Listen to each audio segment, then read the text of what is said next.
niat suci untuk mengamalkan segala perintah ilahi, mencetak generasi yang unggul, cerdas, kreatif, dan berakhlakul karimah. Dan Al-Quran dan As-Sunnah pedomannya turut membangun dan mencerdaskan bangsa, mencetak generasi Islam. SMP Islam Terpadu Masjid Syuhada berdiri pada 25 Maret 2004, berada di bawah naungan Yayasan Masjid Syuhada yang menjadi salah satu jenjang pendidikan formal berdasarkan kurikulum standar nasional dengan kurikulum lokal dan pengembangan diri bercirikan nilai Islami. Memberantas segala kebodohan.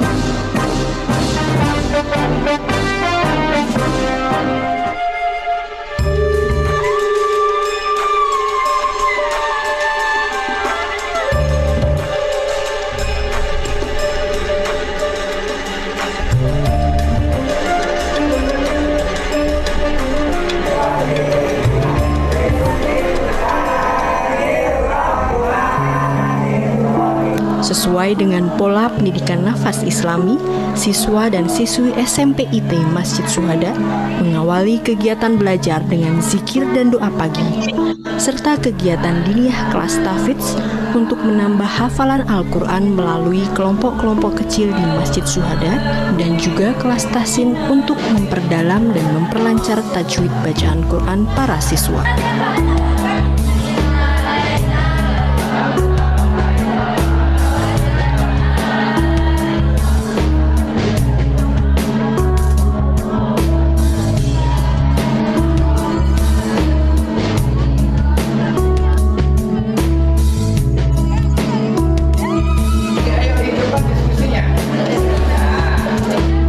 Suasana kelas yang kondusif memberikan ruang konsentrasi para siswa dalam mengikuti pelajaran. Pendekatan kontekstual dan metode pengajaran yang dinamis memacu siswa untuk aktif dalam kegiatan belajar dan mengajar di dalam kelas.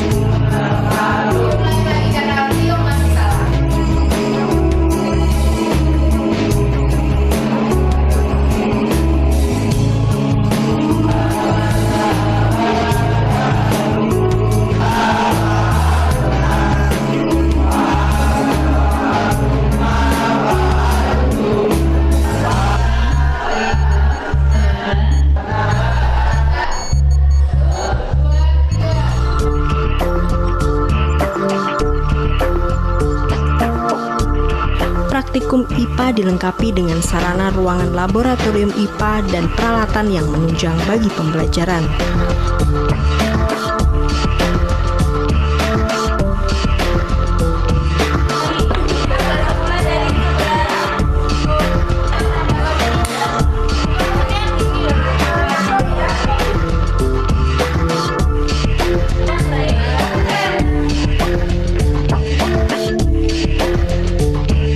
Sekolah juga dilengkapi dengan ruang unit kesehatan sekolah dengan sarana pertolongan pertama bagi siswa yang membutuhkan pelayanan kesehatan.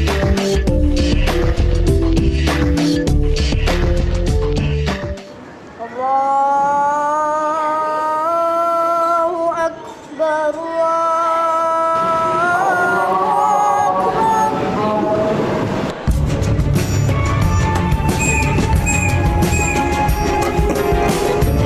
SMP IT Masjid Syuhada memberikan dorongan kompetensi siswa baik akademik maupun minat dan bakat dengan berbagai ekstrakurikuler pilihan dan berprestasi. Ekstrakurikuler terdiri dari ekstrakurikuler wajib dan pilihan. Di antaranya ekstrakurikuler dengan minat sains dan teknologi, diniyah, olahraga, maupun bahasa. Berbagai pilihan minat tersebut dapat diikuti siswa untuk mengembangkan bakat dan prestasinya.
Fasilitas dan sarana prasarana SMP IT Masjid Syuhada diantaranya adalah Wi-Fi, lab praktikum IPA,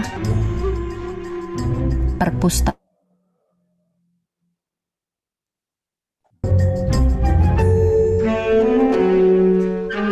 ruang kelas yang representatif, LCD di setiap kelas, CCTV di setiap ruangan, ruang guru, ruang tata usaha, koperasi sekolah, dan catering.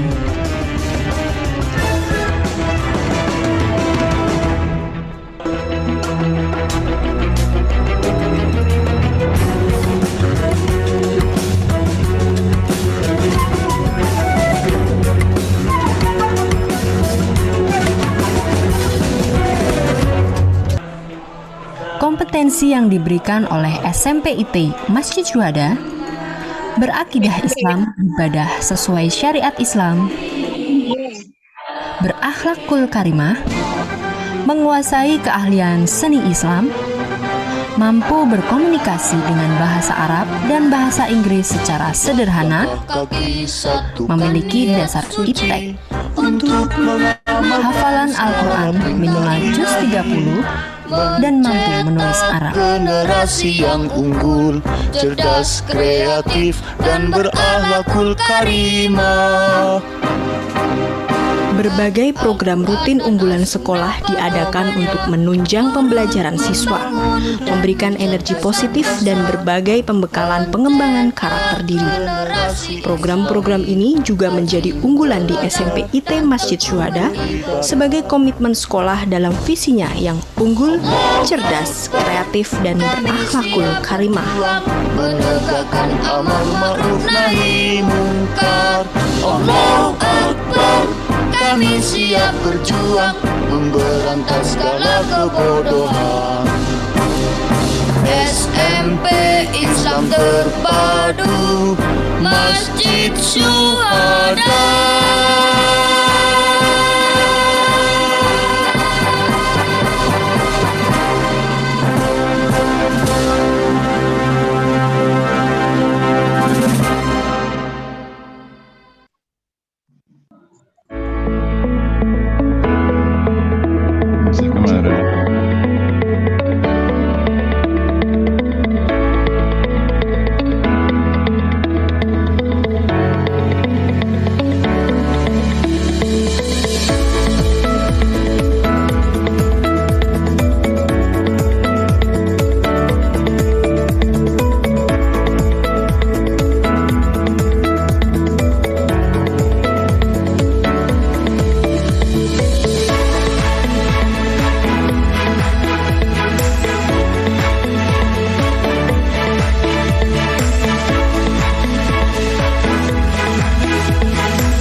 warahmatullahi wabarakatuh. Welcome to KB dan TK Masjid Syuhada Yogyakarta.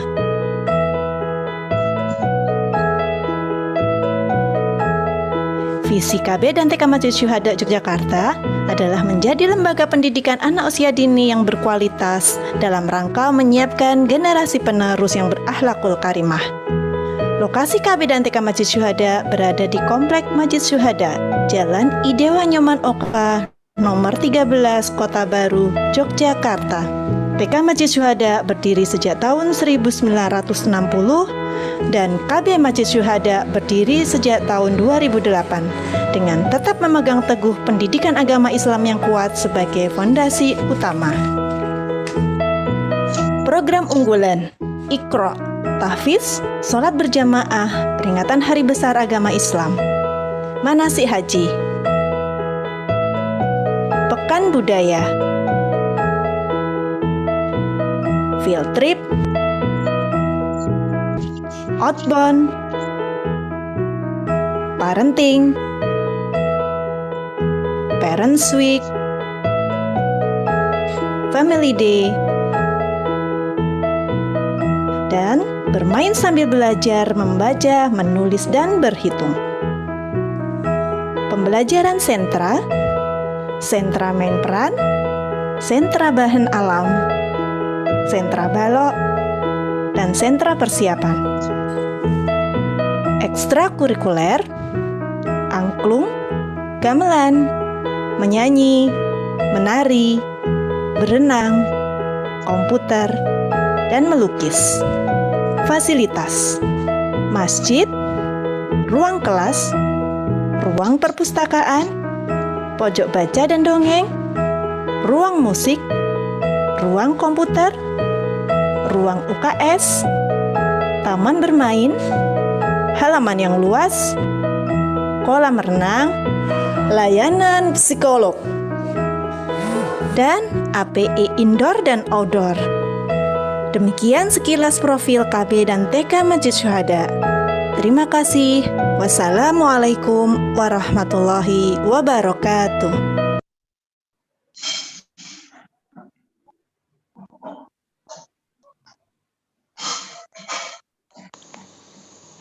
Bismillahirrahmanirrahim. Assalamualaikum warahmatullahi wabarakatuh. Waalaikumsalam warahmatullahi wabarakatuh. Ayah bunda sekalian dimanapun berada, alhamdulillah. Baik, saya akan sedikit mengantarkan menuju kepada acara inti ya. Di sini pertama-tama marilah kita panjatkan puji syukur kehadiran Allah Subhanahu wa taala, Tuhan yang Maha Esa, karena berkat limpahan rahmat, hidayah dan karunia-Nya pagi ini dengan momen yang sangat berbahagia, insya Allah akan sangat bermanfaat bagi kita semua. Kita dapat hadir tanpa kekurangan satu apapun, meskipun secara virtual. Tak lupa sholawat serta salam, semoga tetap tercurah limpahkan kepada junjungan kita, Nabi besar Shallallahu Alaihi Wasallam, yang tentu saja kita nantikan syafaatnya di yaumul akhir. Amin amin ya rabbal alamin. Baik, perkenalkan ayah bunda sekalian, juga para tamu-tamu undangan ya. Saya adalah Eka, di sini sebagai tim psikolog Yayasan Masjid Syuhada yang mendampingi siswa-siswi putra-putri dalam berkegiatan selama menempuh pendidikan di Yayasan Masjid Syuhada. Sekedar informasi bahwa kegiatan webinar pendidikan ini merupakan rangkaian acara yang digagas oleh yayasan beserta dengan seluruh unit dari KB, TK, SD, dan SMP IT dalam rangka memfasilitasi ya dan mewarnai, memberi semangat agar seluruh wali murid dimanapun berada ya, baik di Masjid Syuhada maupun di luar, tetap optimis dalam mendukung pendidikan dan pembelajaran anak selama masa pandemi. Nah, baik, itu dari saya. Semoga nanti insya Allah ini bisa bermanfaat. Saya akan serahkan waktu dan tempatnya kepada pembawa acara, Bu Firoh. Monggo silahkan.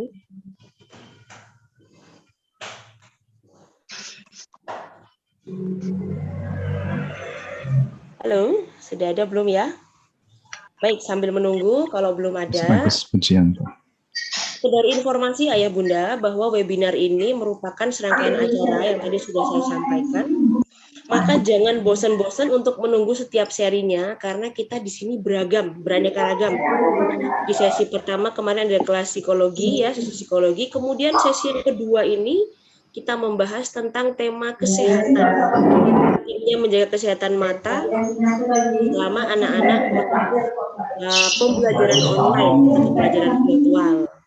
Nah, seri berikutnya nanti akan lebih seru lagi, insya Allah itu tentang berwirausaha. Nah, nanti dipelopori atau diprakarsai oleh SMP IT Masjid Syuhada. Nah, begitu. Hingga terus berakhir, kemudian disusul dengan KBTK dan acara inti nanti pada bulan Juni. Begitu kira-kira ayah bunda sekalian. Baik, apakah Bu Firoh sudah siap? Mic-nya mati enggak? Mati, saya baca. Enggak, udah tangan. Masuk. Halo.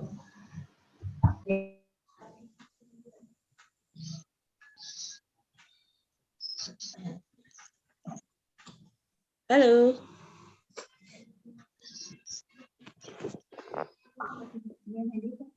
Bentar Mbak, ini suara Bu Firo belum masuk ini. Sebelum Oh, bisa ye. masuk. Kendala teknis sebentar ya Mbak ya. Halo, Assalamualaikum. Waalaikumsalam warahmatullahi wabarakatuh. Sudah masuk itu, Bu? Baik. Nah, terima kasih. Bu Firoh, silahkan waktu dan tempat saya persilahkan untuk ayah bunda. Tetap semangat kita sharing bersama dalam tema menjaga kesehatan mata selama masa pandemi. Monggo Bu Firoh.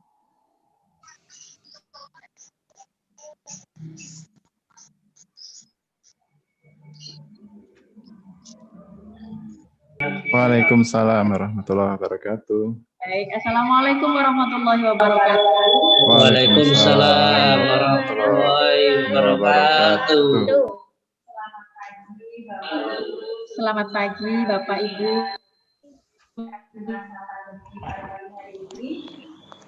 Puji syukur kehadirat Allah Subhanahu wa taala yang telah Waalaikumsalam warahmatullahi wabarakatuh. Waalaikumsalam warahmatullahi wabarakatuh. Waalaikumsalam.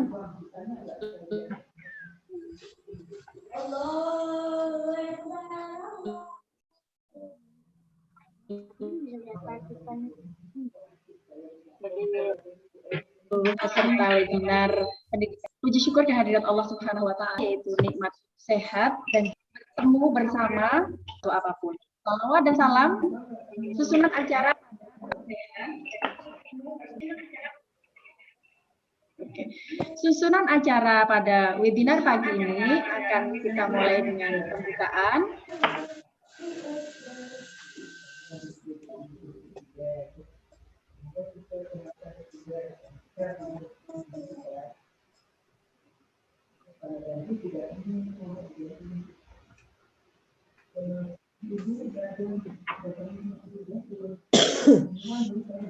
Kemudian menyanyikan bacaan kalam ilahi. Yang kedua adalah acara inti webinar bijak menggunakan gadget. Untuk kita mulai, kita buka acara pada pagi hari ini dengan membaca basmalah bersama. Bismillahirrahmanirrahim. Terima kasih. Semoga dengan bacaan basmalah tadi akan memberikan kelancaran kepada kita semua dari awal sampai akhir acara webinar ini. Dan lancar. Amin ya robbal alamin. Untuk selanjutnya kita akan menyanyikan lagu Indonesia Raya kepada Bapak Ibu semua. Jika memungkinkan untuk berdiri, mari kita berdiri.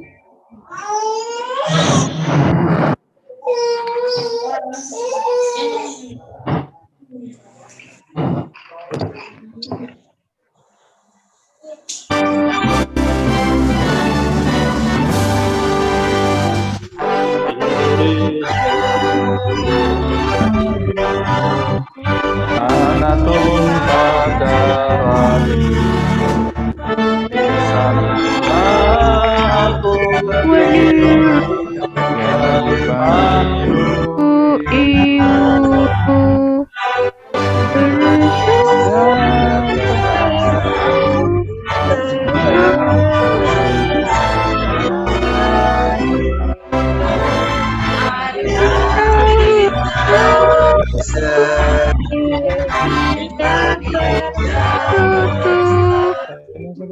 hiduplah kamu, hiduplah bangsa keluarga itu semua. Selalu jiwanya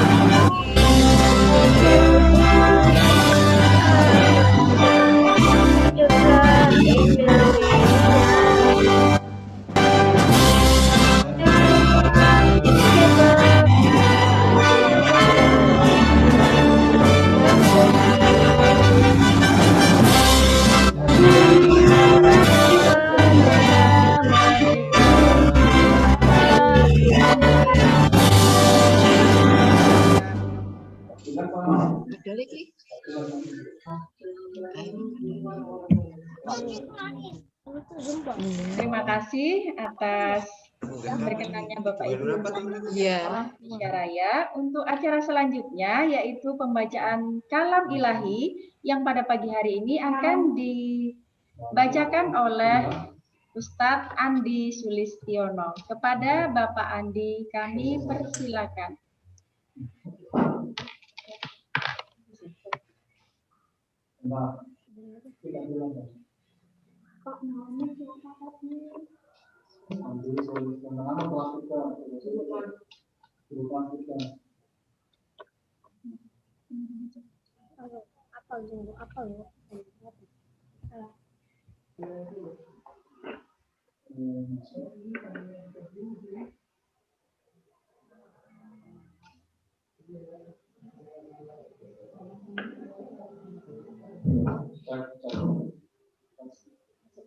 Masuk. Oke. Cek. Masuk, Pak. Oke. Baik. Bismillahirrahmanirrahim. Assalamualaikum warahmatullahi wabarakatuh. Waalaikumsalam warahmatullahi wabarakatuh.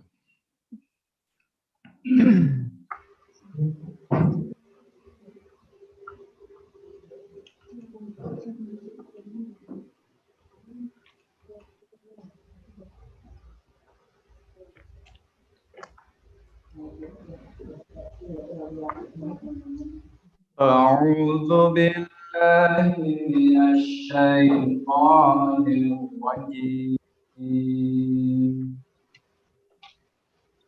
Bismillahirrahmanirrahim. Ya ayyuhalladzina amanu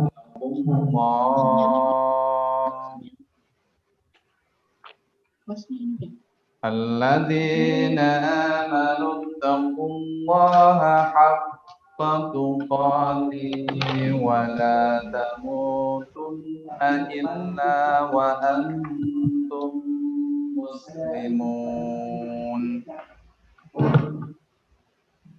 Wa'tasimu bihablillahi jami'an wa la tafarraqu. Wadhkuru ni'matallahi 'alaikum idh kuntum a'da'an fa'alafa baina qulubikum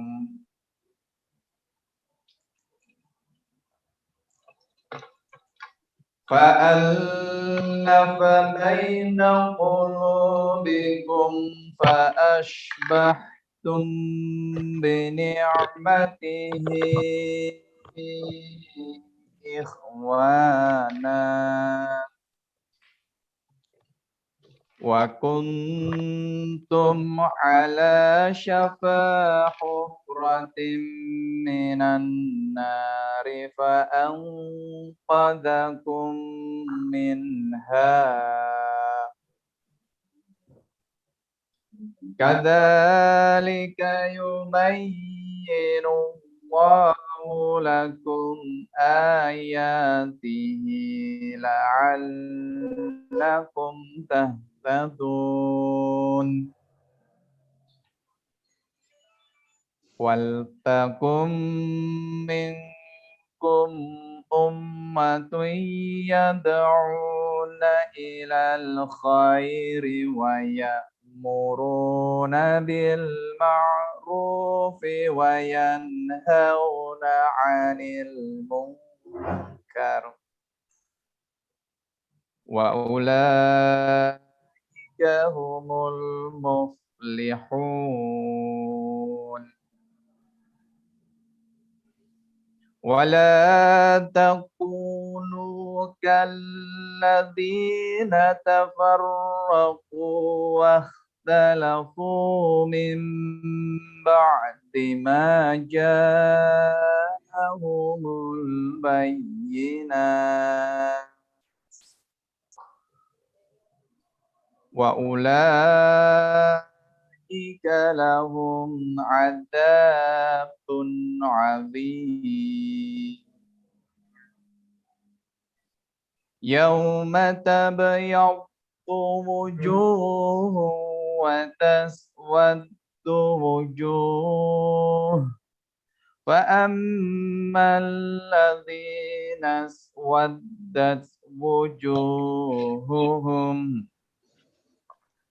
أكفرتم بعد إيمانكم فذوقوا العذاب بما كنتم تكفرون وأما الذين ابيضت وجوههم ففي رحمة هم فيها خالدون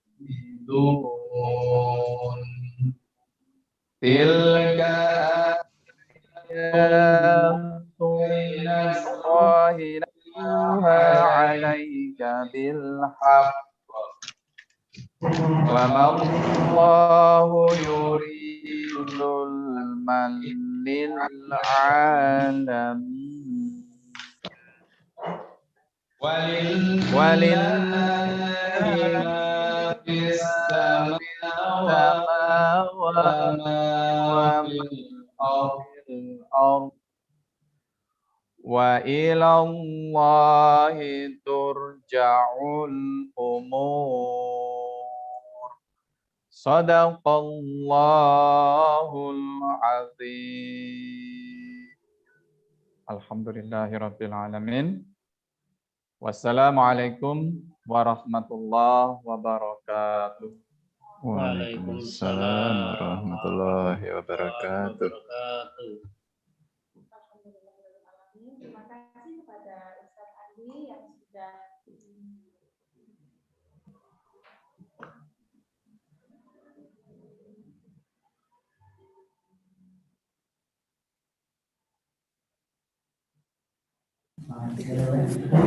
Alhamdulillahirrahmanirrahim. Terima kasih kepada Ustadz Andi yang sudah membacakan kalam wahyu ilahi.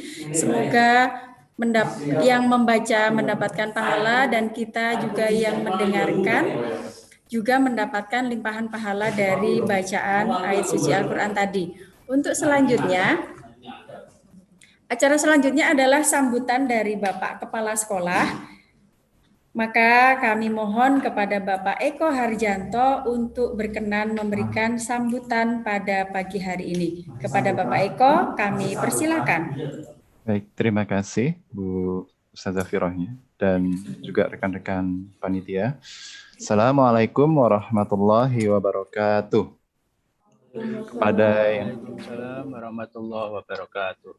Kepada yang kami hormati, Kepala Sekolah SMP IT Masjid Syuhada, Kepala Sekolah KB dan TK IT dan TK Masjid Syuhada, kepada segenap Dewan Guru, Ustadz Ustazah, karyawan-karyawati, baik dari KB, TK, SD maupun SMP Masjid Syuhada, kepada warga masyarakat yang hari ini telah berkenan meluangkan waktunya untuk bersama-sama menghadiri kegiatan webinar ini, juga kepada anak-anak yang saya lihat juga ikut hari ini dalam kegiatan ini.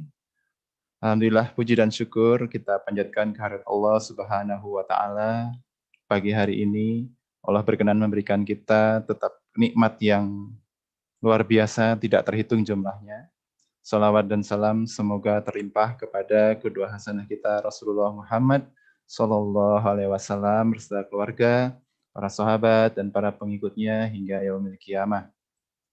Bapak Ibu, Ustadz Ustazah, Ayah Bunda semua yang di penghujung pekan ini masih bersemangat dalam mencari ilmu dalam thalabul ilmi ini. Ada yang sudah 2 kali ini mengikuti, ya. Ada yang baru pertama kali ini. Kami ucapkan selamat datang. Insya Allah webinar kita akan menyajikan hal-hal yang bermanfaat. Ayah Bunda, seperti kita ketahui di masa pandemi ini kemarin sudah disampaikan saat webinar pertama bahwa efek dari pandemi ini memang luar biasa terhadap kondisi psikis anak, gitu ya. Ketika guru-guru itu kemudian tergantikan dalam posisi oleh YouTube, medsos dan sebagainya. Namun ada hal yang juga tidak kalah memprihatinkan adalah ketika kita melihat pola mereka, pola jam bangun dan jam tidur, gitu ya. Di mana jam tidurnya sudah sampai larut malam gitu, dan jam bangunnya Masya Allah kadang-kadang sampai jam 11 baru bangun gitu, Masya Allah. Dan yang kita khawatirkan memang adalah jam yang tidak teratur ini kebanyakan diisi oleh anak-anak dengan bergelut di medsos. Nah, ada yang kemudian memang mau tidak mau efeknya langsung menuju kepada kesehatan mata. Nah, kepada pembicara yang kami hormati, Bapak Agus yang hari ini telah berkenan hadir, matur nuwun, dan kami tunggu nanti bimbingannya, arahan dan panduan. Semoga ilmu yang beliau sampaikan nanti bermanfaat bagi kita semua, khususnya dalam mendampingi Ananda dalam menuntut ilmu dan melalui masa-masa pandemi ini. Terakhir, Ayah Bunda, kami sampaikan juga bahwa memang saat ini kita membutuhkan kondisi lembaga pendidikan yang itu memahami bahwa kondisi-kondisi seperti ini cukup berat bagi wali murid ketika memang seluruhnya harus melalui masa daring. Nah, insya Allah beberapa lembaga pendidikan di Masjid Syuhada mulai melakukan kegiatan-kegiatan yang sifatnya konsultasi belajar, sehingga Ananda akan kemudian bisa merasa bahwa saya adalah seorang siswa, saya bisa bertemu dengan Bapak Ibu guru, walaupun dalam kondisi terbatas. Dan di sana ada semangat untuk mereka memakai seragam lagi, bangun pagi, dan sebagainya. Nah, itu salah satu bentuk yang mungkin nanti menjadi pertimbangan bagi Ayah Bunda. Sangat mendasar bagi kita dalam memilih wahana lembaga yang sekaligus tidak hanya akademik, namun juga dalam hal ini mendidik ruhiyah kita semua. Amin ya Rabbal Alamin.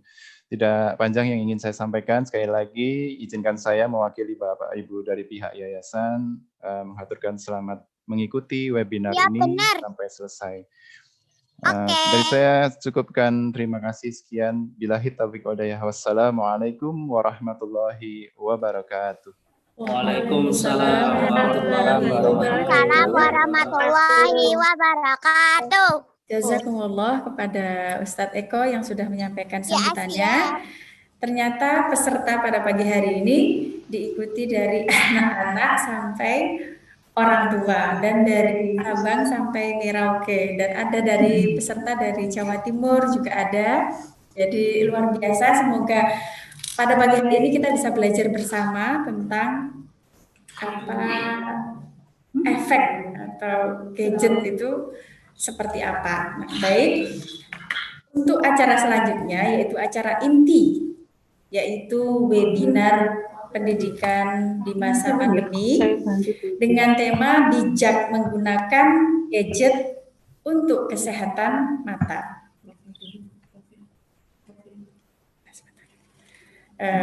Bapak Ibu semua yang hadir pada webinar kali ini, kita seperti yang sudah disampaikan Bapak Kepala Sekolah tadi, bahwa efek dari gadget itu sangat luar biasa terhadap diri kita dan juga anak-anak kita, bisa terhadap perilaku mereka, kemudian terhadap tutur kata mereka, itu sangat-sangat berpengaruh.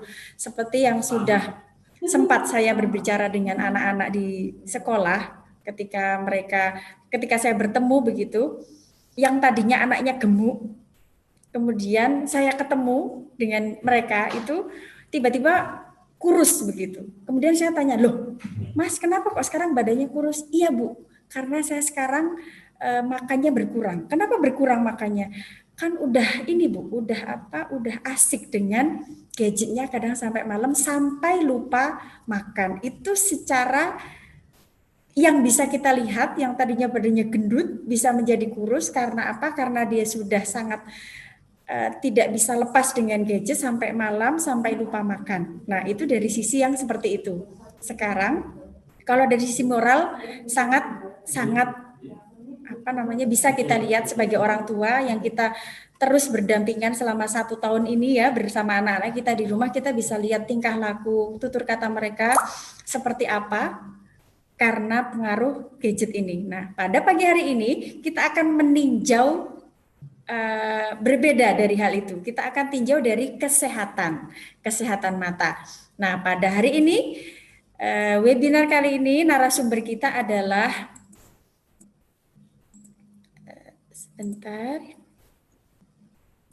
narasumber kita adalah Bapak Agus Pujianto.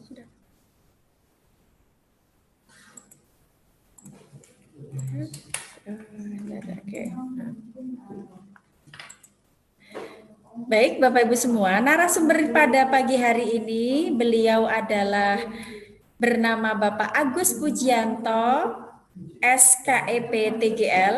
Beliau adalah laki-laki yang dilahirkan oleh orang tuanya di Pati pada tanggal 12 Agustus 1978. Riwayat pendidikan beliau adalah pendidikan terakhir S1 keperawatan di Yunisa, Yogyakarta. Kemudian pekerjaan beliau pada saat ini adalah sebagai perawat di Rumah Sakit Mata Dr. Yap, Yogyakarta, mulai dari tahun 2000 sampai sekarang.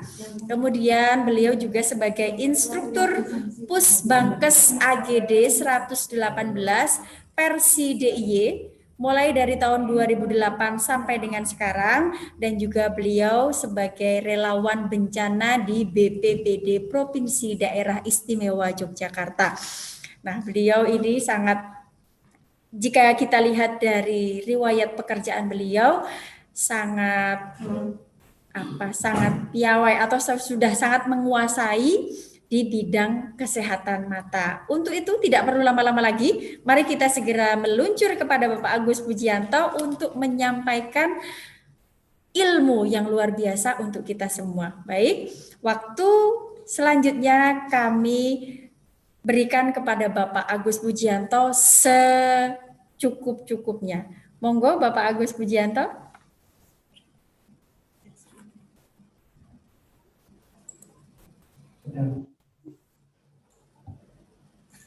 Sudah nampak belum ya? Sebentar Bapak, sebentar. Sudah Pak, sudah.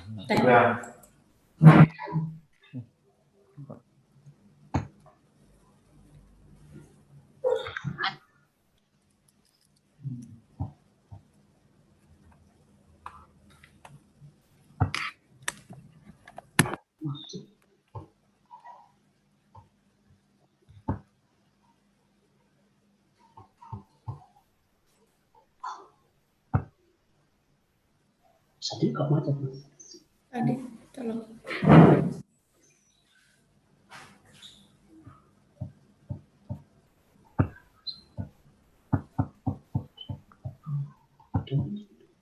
Ya. Langsung aja sekerja. Ya. Baik, assalamualaikum warahmatullahi wabarakatuh. Waalaikumsalam warahmatullahi wabarakatuh. Bismillahirrahmanirrahim. Alhamdulillahirabbil alamin. Mudah-mudahan pada hari ini kita semua diberikan kesehatan oleh Allah Subhanahu wa taala.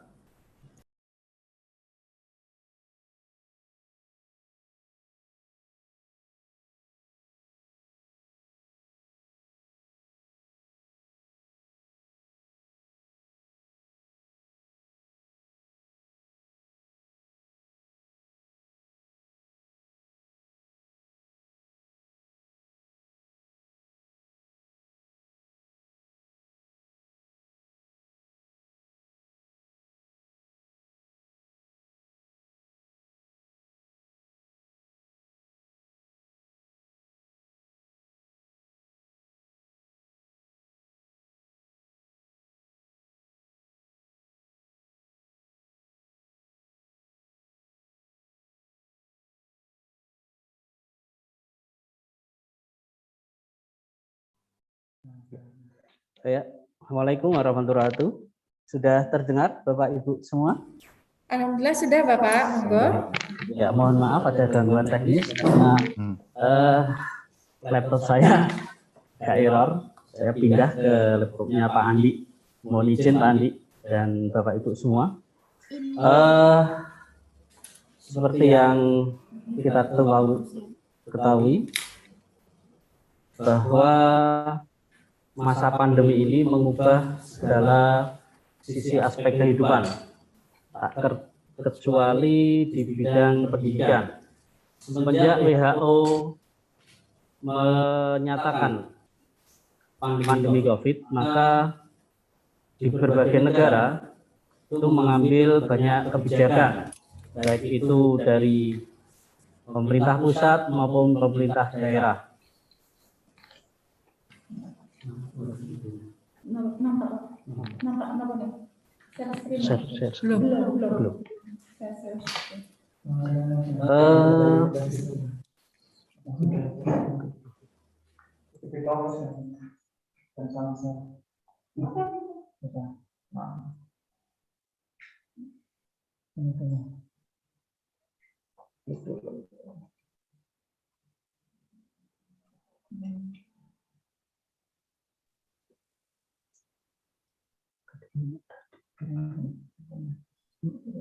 Belum kunai.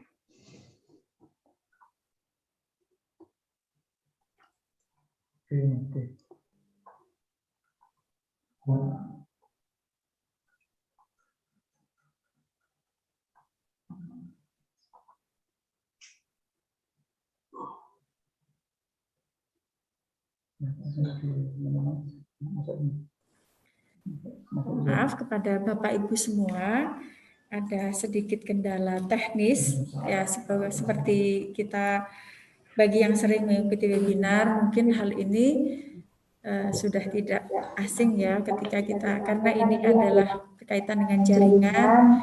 Kita sebagai manusia sudah berusaha semaksimal mungkin. Alhamdulillah sudah bisa. Sekarang lanjut Bapak Agus. Ya, terima kasih Bu Magfirah.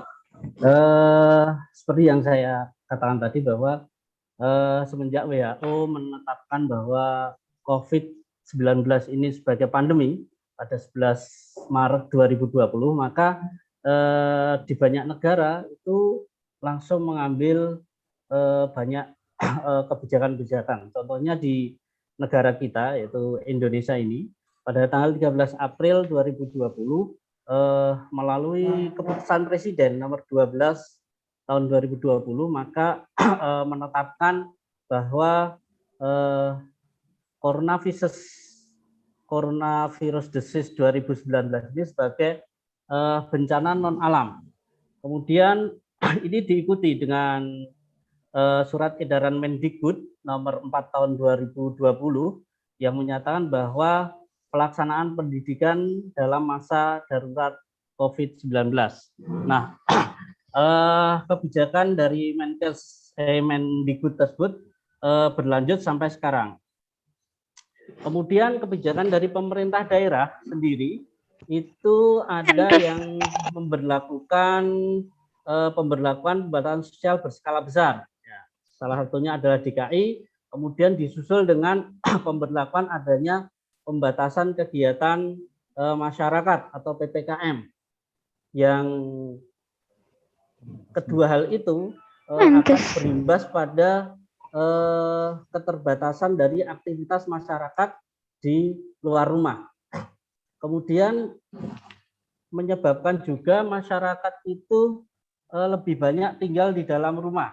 Kemudian adanya perubahan dari pembelajaran tatap muka menjadi pembelajaran secara daring atau online. Kemudian dari pembelajaran secara online tersebut itu meningkatkan penggunaan media digital dan media internet ya, itu semakin naik drastis sehingga menyebabkan penggunaan media digital itu dengan jangka waktu yang lama. Nah, di sini dengan penggunaan jangka waktu yang lama itu akan menyebabkan salah satu efeknya adalah ketidaknyamanan pada mata, karena kalau sudah berbicara tentang penggunaan gadget ya, atau HP, kemudian laptop, komputer, itu terutama anak-anak kecil itu sangat asik sekali. Nah, hal ini menumbuhkan budaya baru bagi generasi milenial yang semula belajarnya itu harus bertatap muka dengan guru, tetapi pada masa pandemi ini hampir semuanya beralih menjadi pembelajaran daring. Salam. Pripun, Us? Sampun. Baik, saya lanjutkan. Dari penggunaan media digital ini memang ada kelebihan-kelebihan yang didapat. Misalkan membuat hidup kita lebih mudah dalam mendapatkan informasi sampai tidak terbatas. Jadi dengan adanya internet, dunia ada di genggaman kita, gitu ya.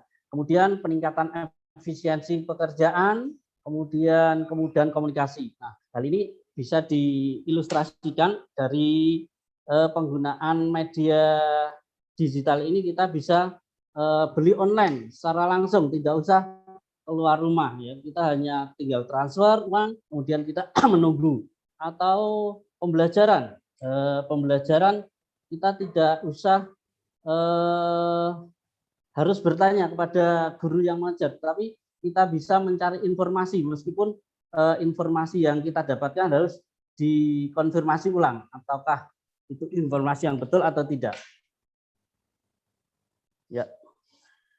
Untuk sesi ini kita akan membahas tentang efek media digital yang kita gunakan, terutama berkaitan dengan kesehatan mata.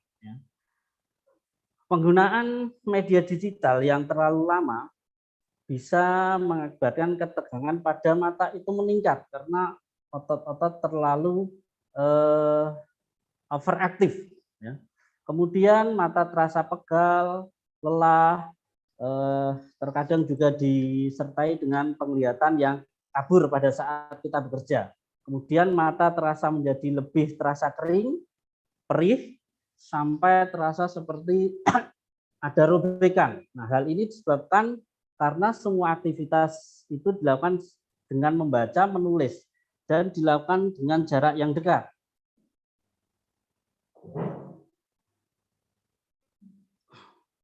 Ketegangan mata yang berlanjut itu dalam bahasa medis ya bisa menimbulkan computer vision syndrome ya, atau sekarang yang lagi ngetren adalah digital eye strain ya, digital eye strain, di mana sindrom atau kumpulan-kumpulan gejala yang timbul itu akibat adanya gerakan-gerakan yang berulang pada bola mata sewaktu kita bekerja di depan gadget atau komputer. Nah, pada saat kita itu bekerja di depan komputer, maka bola mata itu selalu mengikuti jejak gerakan yang berulang-ulang terus. Kemudian mata itu harus lebih fokus untuk mencari fokus objek di sepanjang waktu. Kemudian pupil mata atau orang Jawa sebutnya manik mata itu bergerak saat membaca. Harus melihat ke kertas, kemudian kembali lagi ya pada saat kita mengerjakan tugas, misalkan untuk anak-anak ya, kita ada buku di samping atau di depan kita, maka gerakan pupil ini berpindah-pindah dari kita fokus ke objek buku, kemudian beralih ke objek screen laptop. Nah, mata yang bereaksi kemudian menyesuaikan terhadap gambar yang terus bergerak. Kemudian mengirimkan gambar yang bervariasi ke otak dengan cepat. Nah, itu membutuhkan tenaga yang ekstra dari otot mata. Kemudian dari keadaan itu diperburuk oleh adanya beberapa hal, yaitu layar komputer. Misalkan pengaturan kontras dan kecerahannya, kemudian frekuensi dari si pengguna untuk berkedip, kemudian daya akomodasi mata. Daya akomodasi mata itu kekuatan lensa mata untuk menjadi cembung atau menjadi pipih. Nah, itu disebut daya akomodasi. Nah, dari faktor-faktor ini maka menimbulkan beberapa gejala yang seperti saya sebutkan adalah mata kering, kemudian penglihatan kabur saat bekerja, kemudian adanya rasa tidak nyaman pada mata. Gejala computer vision syndrome atau digital eye strain ya, itu bisa berdampak pada fungsi dari organ mata, kemudian bisa berdampak pada organ mata itu sendiri, dan bisa berdampak pada organ non mata. Nah, seperti gambar ini ya. Jadi untuk seperti gambar ya, pada gejala fungsi mata biasanya ditemukan adanya penglihatan yang menjadi kabur, kemudian penglihatan yang buram saat telah bekerja, kemudian penglihatan kabur hilang, jadi mungkin bisa hilang timbul ya jika melihat dekat. Kemudian untuk efek atau gejala pada organ matanya sendiri paling banyak ditemukan di bagian permukaan bola mata. Misalkan mata terasa gatel, kemudian seperti terbakar, terasa perih, ya, seperti ada sesuatu yang mengganjal. Jadi seperti mata kelilipan pasir. Kemudian air mata menjadi berlebihan. Kemudian kedipan mata bisa menjadi berlebihan atau bisa juga berkurang pada saat kita berada di depan komputer atau laptop. Kemudian gejala yang nampak pada non mata bisa terjadi adanya kaku leher, ya, kemudian nyeri leher, kemudian ada juga kepala terasa pusing, ya, kemudian ada juga tidak enak di bagian punggung kita. Nah, dari gejala-gejala yang muncul tersebut dapat kita hindari dengan mungkin tips. Nah, ini mungkin intinya ya, inti dari diskusi ini atau sharing ini ya. Tips menghindari computer vision syndrome atau digital eye strain di masa pandemi. Yang pertama adalah posisi kita saat duduk di depan komputer. Posisi kita adalah sebaiknya tegak lurus, tidak boleh membungkuk, ya, tidak boleh membungkuk seperti ini, ya. Kemudian yang kedua adalah posisi monitor kita, ya, posisi layar monitor. Posisi layar monitor jaraknya dari depan mata, ya, itu sekitar 45 sampai 70 cm. Kemudian sudut pandang yang ini itu sekitar 15 sampai 20. Yang paling enak, meskipun pada pandangan bagian bawah dari pandangan vertikal horizontal mata kita bisa mencapai sekitar 40 derajat. Tapi paling enak memang antara 15 sampai 20.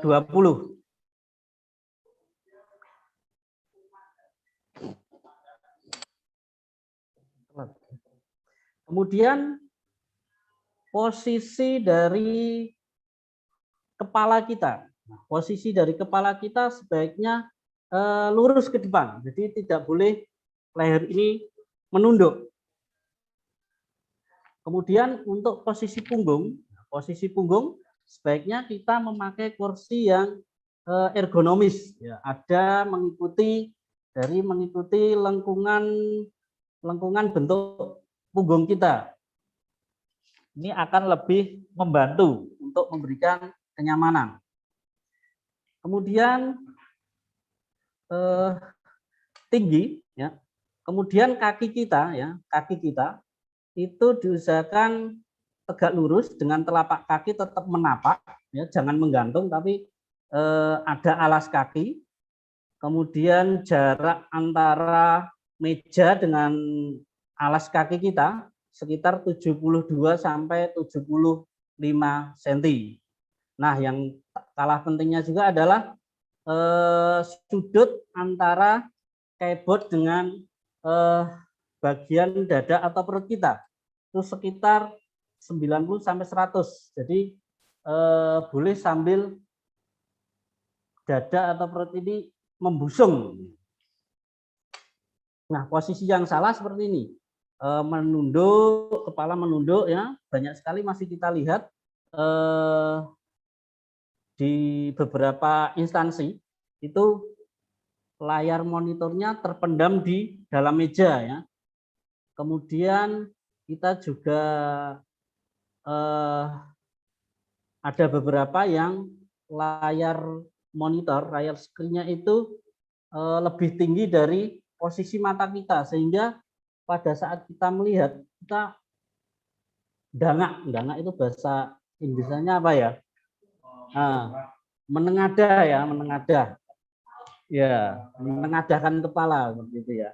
Kemudian pada anak-anak atau bahkan orang tua, ya, pada saat memakai HP, ya, mereka juga sering sambil posisi tidur. Nah, itu juga posisi yang tidak bagus buat kesehatan mata.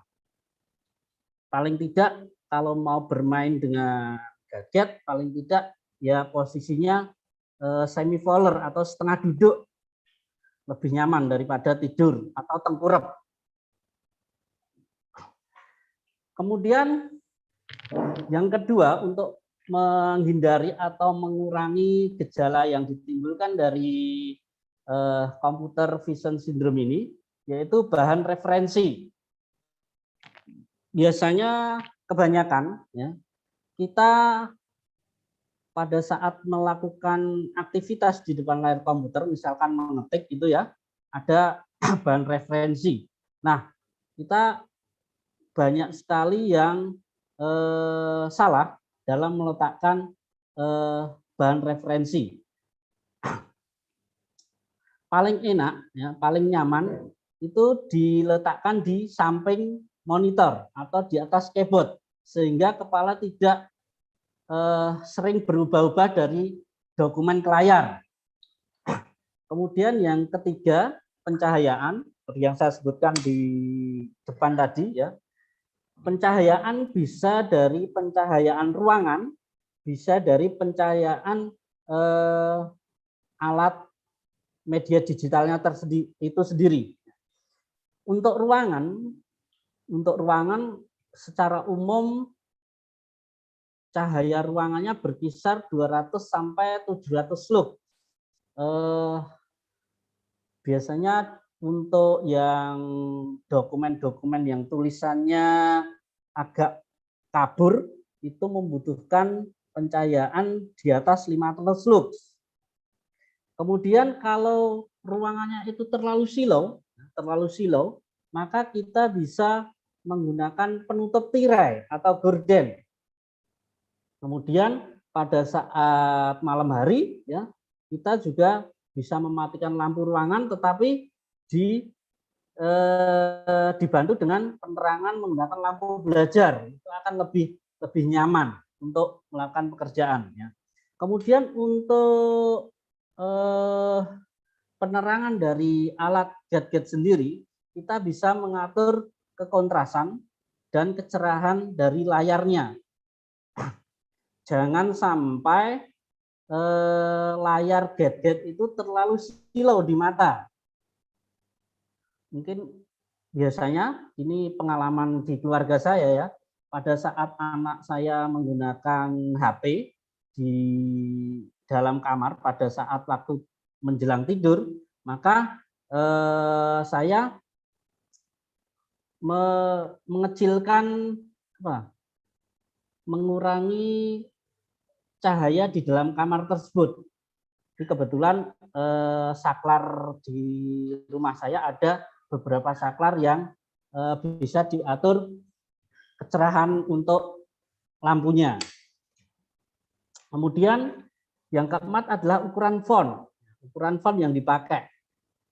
Normalnya secara umum ukuran font yang nyaman untuk dipakai pada orang normal itu berkisar 3 kali lebih besar daripada yang ukuran font terkecil yang masih bisa dibaca dengan jelas oleh si pembaca.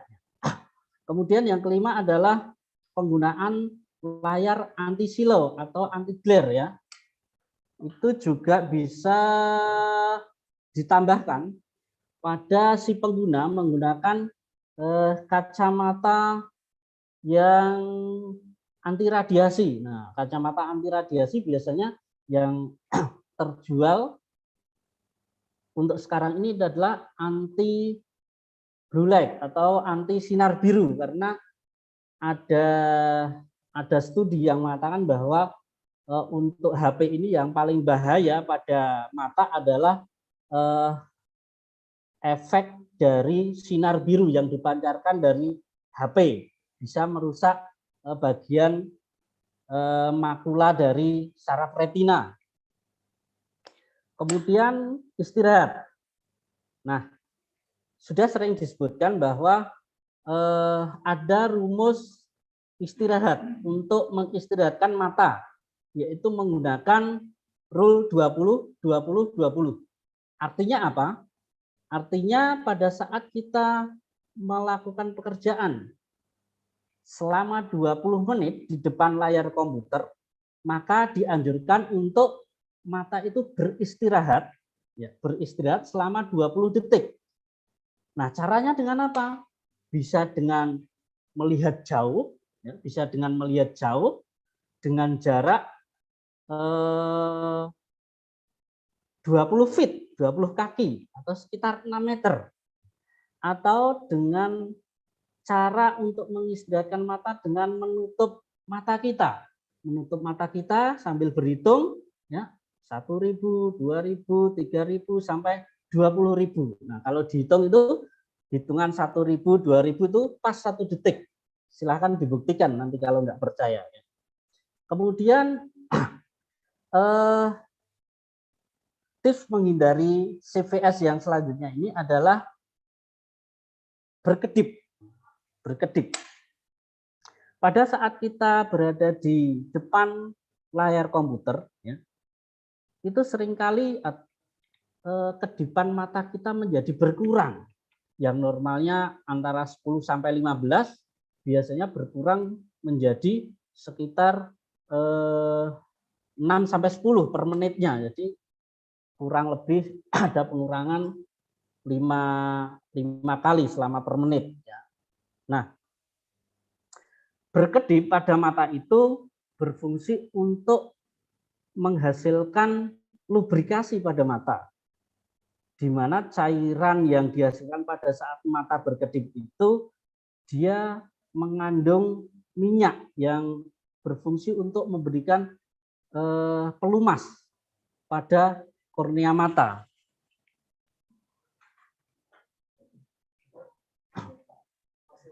Masih ya.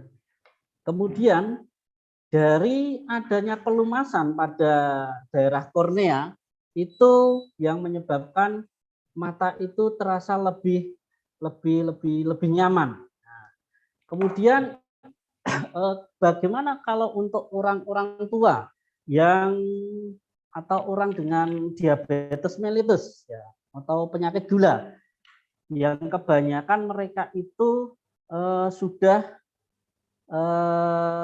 berkurang produksi air matanya. Kita bisa tambahkan dengan penggunaan tetes mata air mata buatan. Dijual bebas di apotek, ya, mereknya pun bermacam-macam.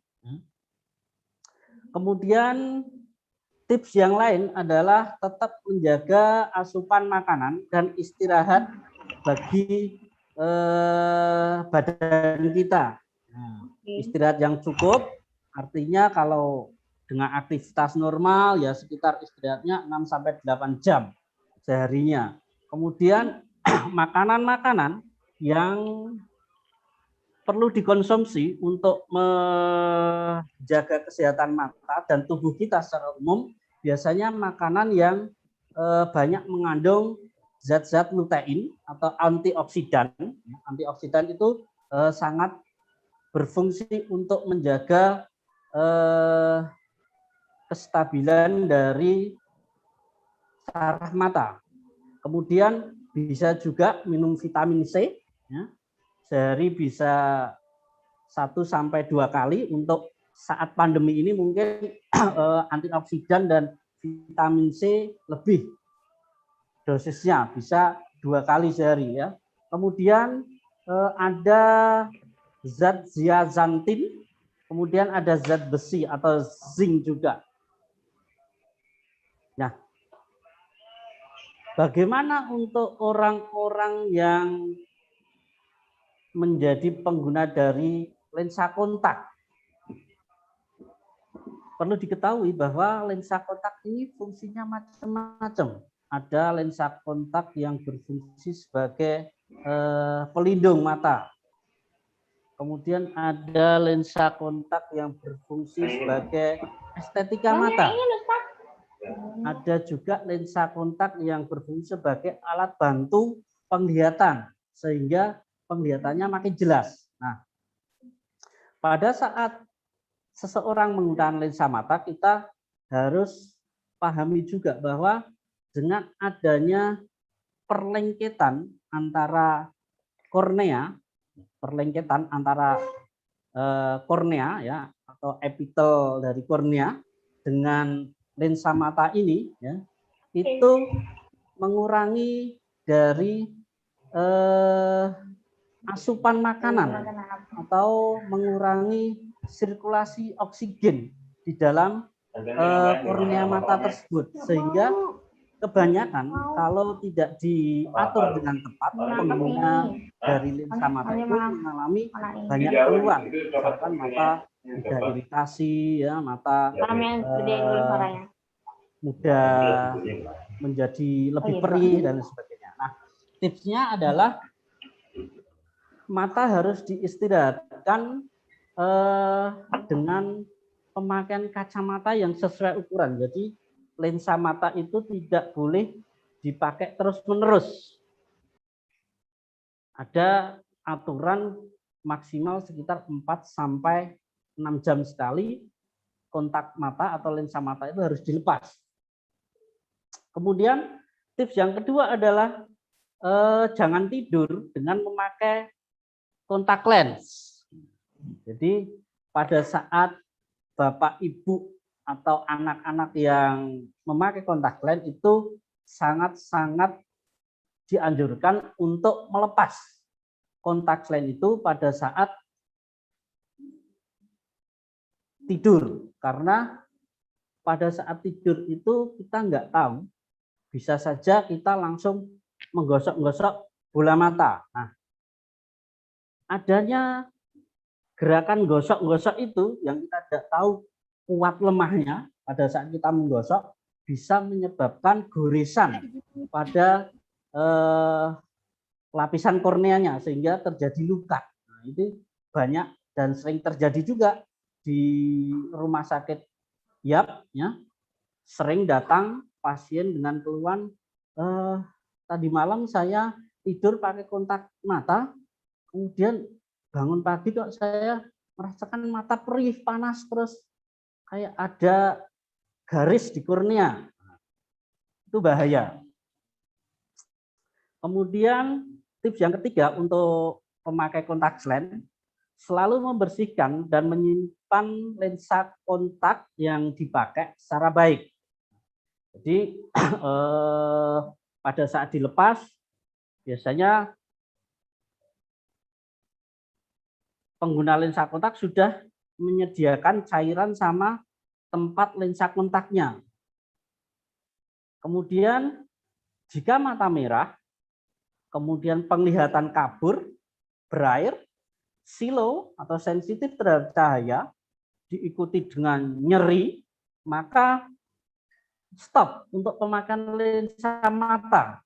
Kalau perlu langsung segera ke dokter spesialis mata. Jangan-jangan seperti yang saya katakan tadi ada perlukaan di daerah korneanya. Kemudian bisa ditambah dengan tetap memakai tetes air mata buatan untuk mencegah kekeringan pada mata. Ya. Nah, kalau yang saya sebutkan tadi lebih banyak ke orang dewasa. Bagaimana penggunaan alat media digital ini untuk anak-anak? Dari rekomendasi IDAI, Ikatan Dokter Anak Indonesia, ya, untuk penggunaan gadget untuk anak, dari IDAI ini memberikan rekomendasi. Yang pertama adalah pembatasan untuk penggunaan screen time. Screen time itu diartikan sebagai berapa lama waktu yang dibutuhkan seseorang untuk berada di depan layar gadget. Nah, pada usia 1 tahun, kurang dari 1 tahun, IDAI merekomendasikan tidak direkomendasikan untuk screen time. Artinya anak-anak yang usia di bawah 1 tahun tidak direkomendasikan untuk diperlihatkan misalkan laptop, kemudian HP, dan lain-lain. Kemudian usia anak 1 sampai 2 tahun juga tidak dianjurkan menggunakan screen time juga. Mungkin kalau perlu bisa cukup dengan video call, tetapi harus ada pendampingan. Kemudian anak usia 3 sampai 6 tahun, screen time-nya dibatasi 1 jam. Kemudian anak usia 6 sampai 12 tahun, screen time-nya 1,5 sampai 2 jam. Usia 13 sampai 18 tahun dibatasi selama 2 jam maksimal, ya. Tambahan untuk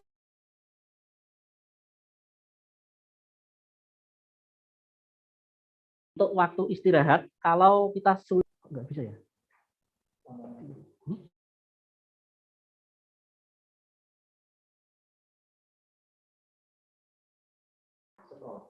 Nah ini, istirahatkan mata dengan rumus 20-20, kita bisa juga mengistirahatkan mata setelah 2 jam bekerja selama 15 menit atau 1 jam istirahat 7 menit.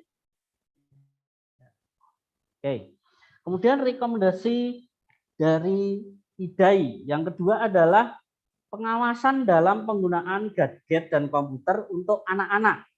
Kita bisa membuat strategi pada saat anak-anak itu belajar online, kita bisa menggunakan ruangan tamu sehingga kita bisa sambil mengawasi apa yang dibaca oleh anak-anak kita. Dan yang ketiga adalah kita bisa menelusuri aktivitas di dunia maya. Kalau perlu dilakukan filter pada web-web tertentu, ya. Misalkan anak kita buatkan dengan sebuah email, tapi emailnya kita linkkan dengan email family. Jadi setiap anak mendownload aplikasi atau apa, pasti kita bisa tahu aplikasi apa yang didownload anak-anak kita. Kemudian kalau kita tidak bisa memfilter, kita bisa membuka daftar riwayat. Nah, riwayat webnya yang dibuka oleh anak-anak kita. Jangan-jangan anak-anak kita setelah belajar juga membuka hal yang aneh-aneh. Karena kalau di dunia maya, dunia internet itu hampir tidak ada batas, ya. Meskipun dari pemerintah kita sudah, terutama Kemeninfo, ya, itu sudah bagus sekali untuk web-web yang kurang baik, yang berdampak negatif pada perkembangan anak sudah diblokir. Kemudian rekomendasi dari Ikatan Dokter Anak Indonesia yang keempat, kita bisa melakukan komunikasi terbuka. Dalam hal apa? Kita bisa melakukan komunikasi terbuka, misalkan kita bisa memberikan edukasi pada anak-anak kita mengenai tanggung jawab dan tanggung gugat yang ada di dunia maya. Seperti kita ketahui banyak kasus-kasus penulisan di dunia maya itu yang berujung pada kasus di meja hijau di kepolisian. Kemudian kita juga bisa menerangkan kepada anak-anak kita mengenai larangan pemberian informasi pribadi kepada setiap orang yang belum kita kenal di dunia maya. Baik itu nama, alamat, ya, dan nomor HP, sebaiknya kita beritahu. Kemudian kita juga bisa melarang pada anak-anak kita untuk bertemu dengan orang yang baru kita kenal di dunia maya. Dari berita-berita di televisi yang kita dengar, sudah beberapa kali terjadi pertemuan yang diakibatkan dari perkenalan di dunia maya itu berakhir dengan kematian. Kemudian yang keempat adalah kita juga bisa mengingatkan kepada anak-anak kita untuk jangan merespon pesan yang membuat rasa tidak nyaman di hati anak-anak kita. Misalkan ada yang membuli, atau ada yang menghina, sebaiknya dibiarkan aja. Atau kalau perlu anak kita boleh memberitahukan kalimat-kalimat bulian atau kalimat-kalimat hinaan itu kepada kita sebagai orang tua, sehingga kita bisa memberikan saran yang baik kepada anak kita harus bagaimana untuk mensikapinya. Kemudian rekomendasi selanjutnya dari IDAI adalah orang tua bisa menambah tingkat pengetahuan khususnya tentang dunia internet.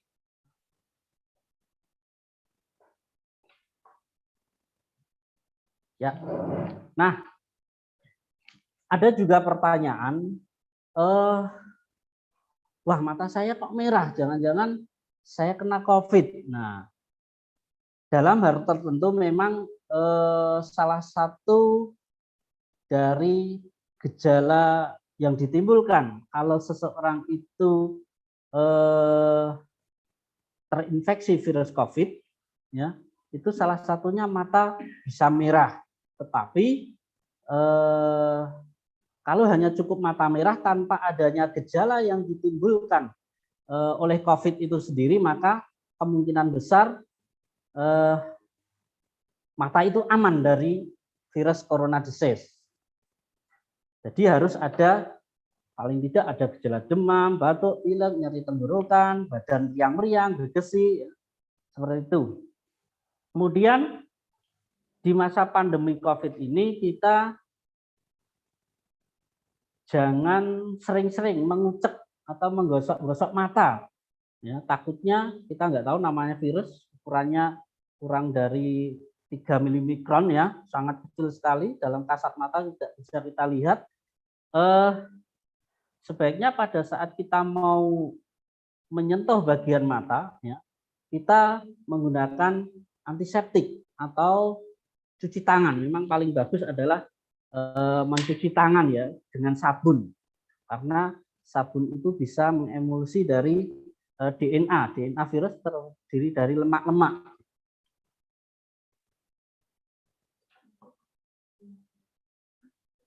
Baik, mungkin itu yang bisa saya sampaikan. Tetap patuhi protokol kesehatan dengan 5M, tidak cukup hanya 3M. Yang pertama mencuci tangan, memakai masker, kemudian menjaga jarak, kemudian mengurangi mobilisasi, ya, artinya mengurangi mobilisasi kita untuk keluar rumah, kemudian mengurangi terjadinya kerumunan. Terima kasih atas perhatiannya. Mudah-mudahan apa yang saya sampaikan bisa memberikan banyak manfaat, meskipun judul yang kita ambil pada hari ini sudah banyak sekali yang diulas di awal-awal ditetapkannya pembelajaran daring. Baik, untuk waktu saya kembalikan kepada Mbak Siti Mafiro sebagai moderator. Silakan. Terima kasih sekali kepada Bapak Agus. Sangat luar biasa sekali materi yang beliau sampaikan pada pagi hari ini, mulai dari efek apa namanya tadi, efek gadget, kemudian yang paling saya tunggu-tunggu adalah yang di bagian akhir. Nah, itu ada, jadi ternyata penggunaan komputer itu nanti akan berefek kepada diri kita, atau sering disebut sebagai computer clinician syndrome. Nah, jadi ini akan sangat berpengaruh kepada diri kita. Kemudian beliau juga menyampaikan beberapa tips bagaimana kita belajar dari computer vision syndrome ini, dan juga yang paling utama sebagai orang tua adalah selalu mengawasi anak-anak kita dalam menggunakan gadget, kemudian kita batasi waktu mereka. Nah, jika kita lihat dari usia, pembatasan usia tadi, kalau anak-anak kita di SD ya, di SD itu usianya berkisar antara 6 sampai 12 tahun. Berarti dalam sehari, satu hari satu malam itu mereka menggunakan gadget itu atau komputer selama 1,5 sampai 2 jam. Nah, itu dalam sehari. Kemudian jika anak-anak kita sudah berusia 13 sampai 18 tahun, itu maksimal 2 jam. Kemudian bisa kita siasati juga dengan tadi rumus 20-20-20 ya. Jika kita sudah melihat ke layar komputer selama 2 jam, maka kita bisa istirahat sebentar, memejamkan mata, kemudian menghitung dari 1.000 sampai 10.000 ya, Pak. 1.000 sampai 10.000, kemudian atau kita bisa melihat keluar jauh atau melihat yang hijau-hijau. Nah, begitu. Nah, untuk mempersingkat waktu, jika ada dari Bapak Ibu yang ingin menanyakan kepada beliau tentang manfaat tentang gadget terhadap kesehatan mata, bisa ditulis di chat untuk bisa ditanggapi langsung oleh Bapak Puji. Monggo.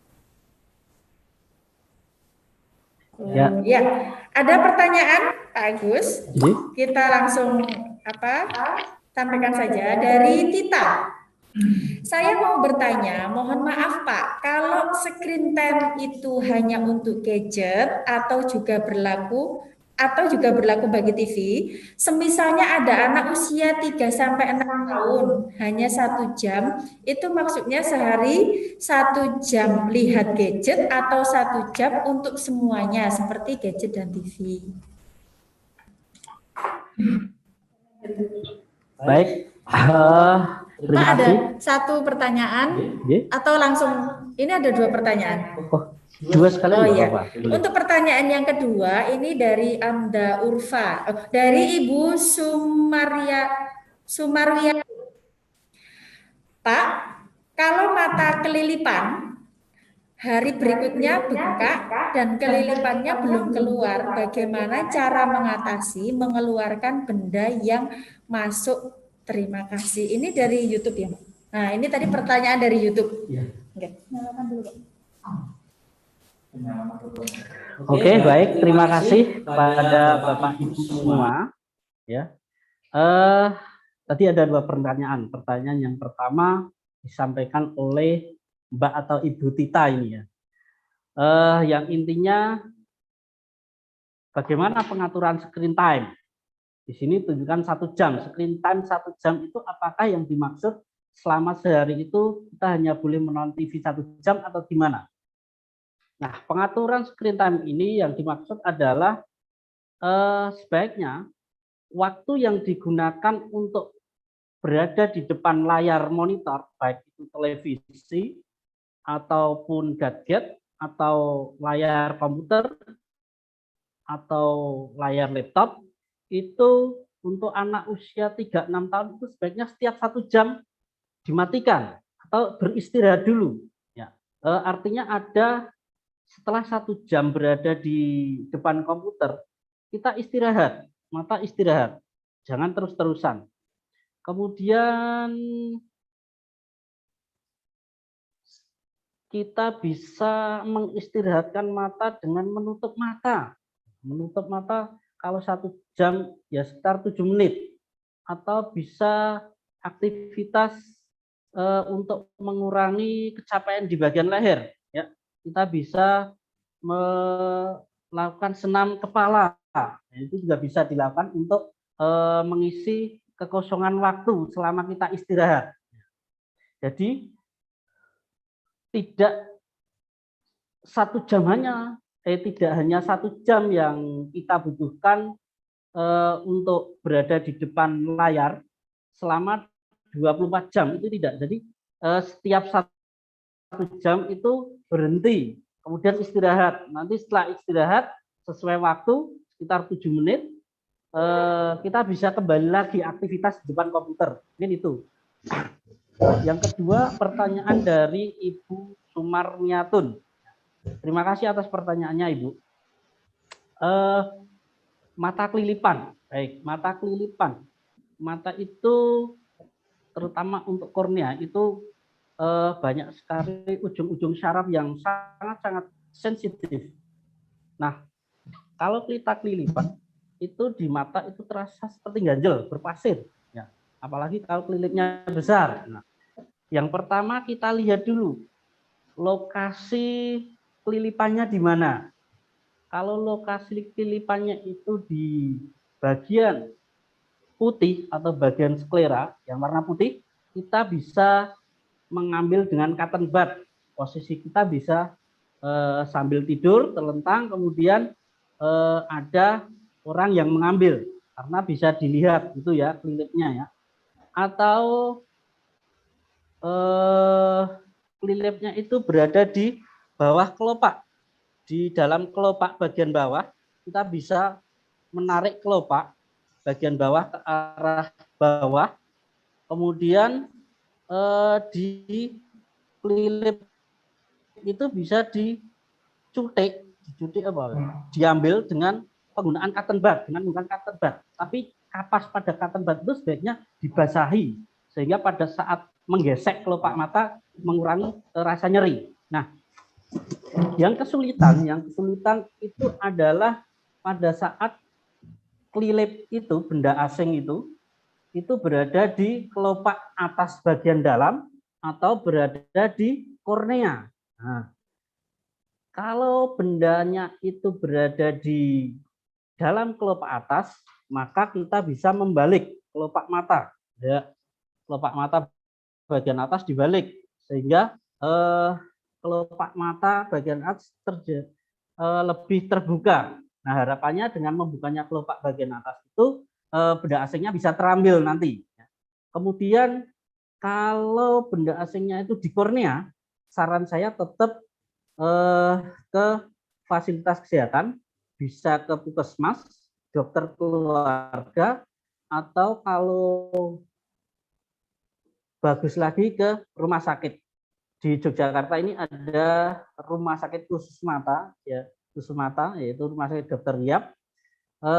Di sana sudah sangat-sangat lengkap peralatannya dan dokter-dokternya sudah kompeten semua. Jadi bisa dipilih dokternya sudah ahli. Kemudian kenapa mata yang kelilipan itu bisa bengkak? Nah, adanya benda asing dalam mata itu bisa menimbulkan suatu infeksi di mana salah satu tandanya adalah adanya pembengkakan pada mata. Nah, kalau sudah terjadi pembengkakan pada mata, sebaiknya tetap ke dokter mata. Baik itu boleh ke dokter mata praktek pribadi atau ke rumah sakit. Ya, nyun sewu kepada panitia Zoom, mungkin ini pertanyaannya di luar konteks, tapi mohon izin, nggak apa-apa ya. Mungkin itu yang bisa saya jawab. Silakan, saya kembalikan pada moderator. Baik, terima kasih kepada Pak Agus. Untuk kali ini masih ada 2 pertanyaan. Yang pertama dari Ibu Lisa, yang beliau menanyakan bahwa, Pak, saya pernah pembuluh mata saya itu pecah selama 2 kali. Apakah dampak jangka panjang bagi kondisi mata saya? Nah, jadi apakah dengan pernah pecah pembuluh darahnya di mata itu pernah pecah 2 kali, apakah ada dampak untuk jangka panjang bagi Bu Lisa? Kemudian yang kedua dari Bu Sri Sayekti. Apakah katarak pada mata itu efek dari terlalu banyak ngetik di laptop dan banyak membaca ya?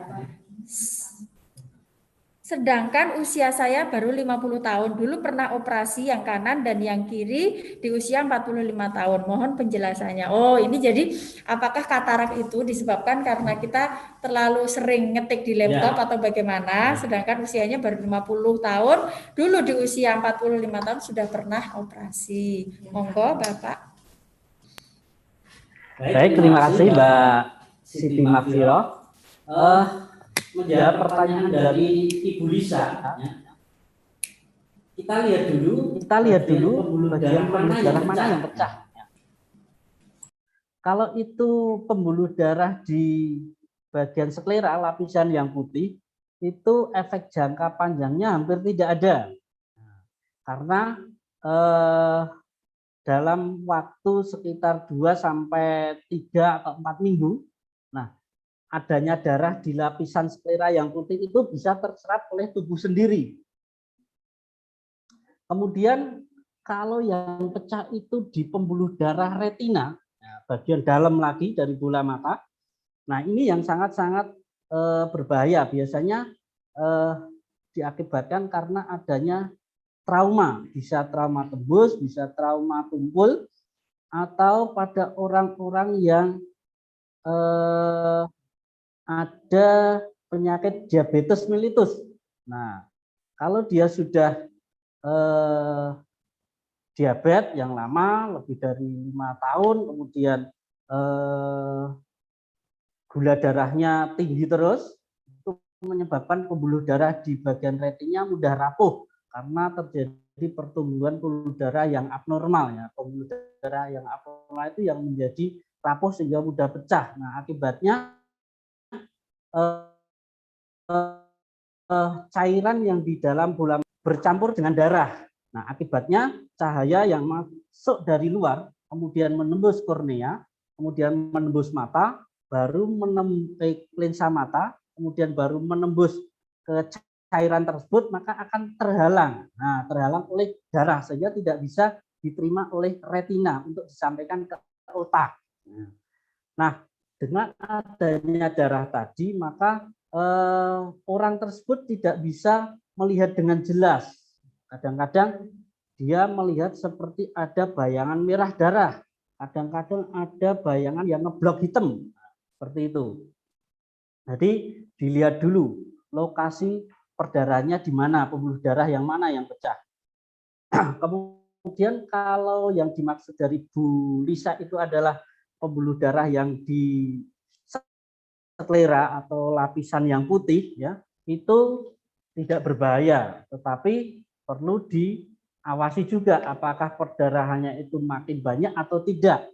Kalau perdarahannya itu makin banyak, maka kita perlu periksa ke dokter mata.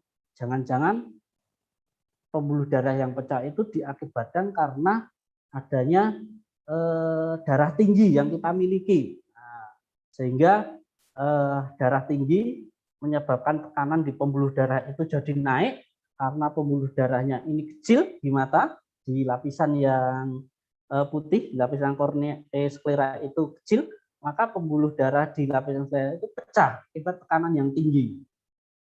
Maka dokter mata biasanya akan memberikan obat, bisa obat antiinflamasi, obat anti perdarahan, ya. Kemudian dokter mata juga akan menanyakan riwayat hipertensi atau tidak. Kalau dia ada riwayat hipertensi, maka dokter mata biasanya bertanya apakah sudah minum obat anti hipertensi. Kalau dia belum, akan disarankan untuk ke dokter penyakit dalam. Seperti itu jawabannya Mbak Lisa. Mudah-mudahan bisa memuaskan. Kemudian pertanyaan yang kedua dari Bu Sayati. Nah, ini tentang katarak. Terlalu banyak ngetik di laptop. Baik, sebetulnya katarak, penyebab katarak paling banyak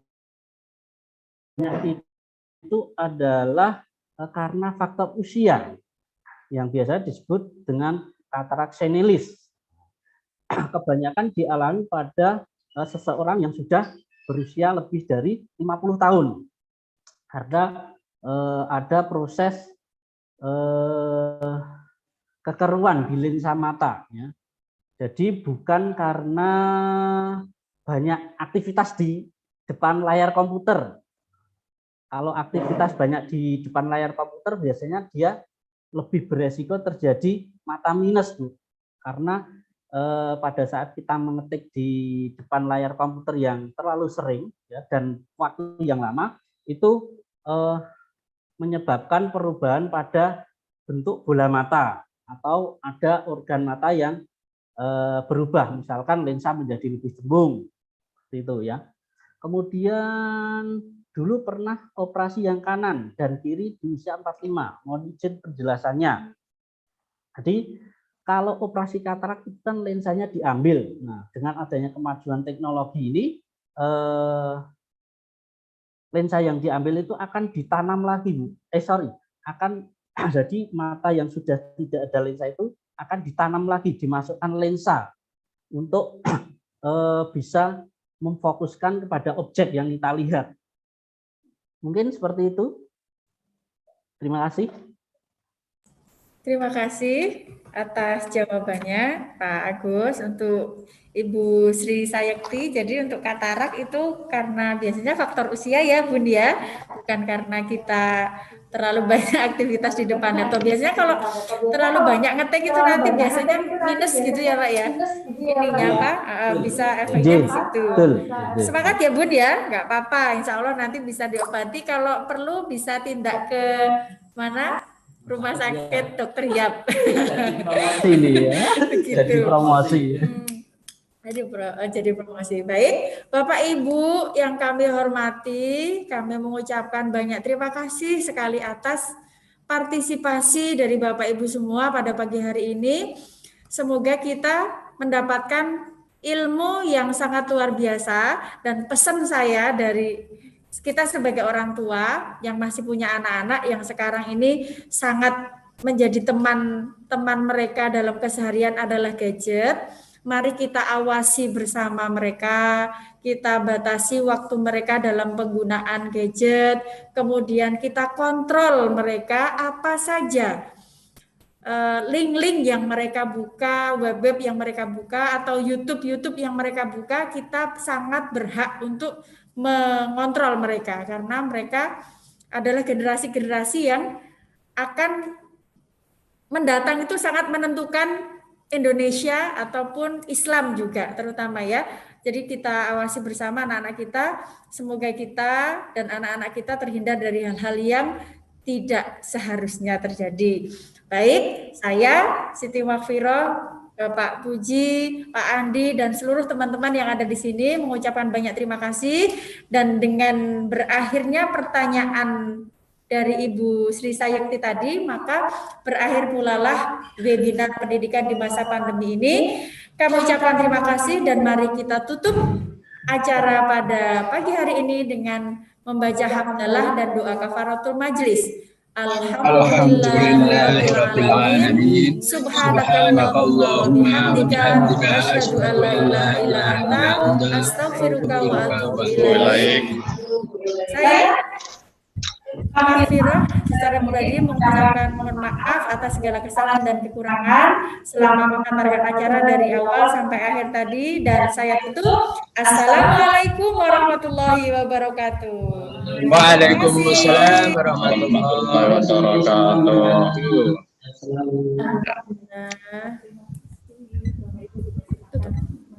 Turun dulu, Pak. Tutup. Mahasiswa, Bapak Ibu, dipersilakan untuk bisa meninggalkan atau Duduk. Terima kasih semuanya.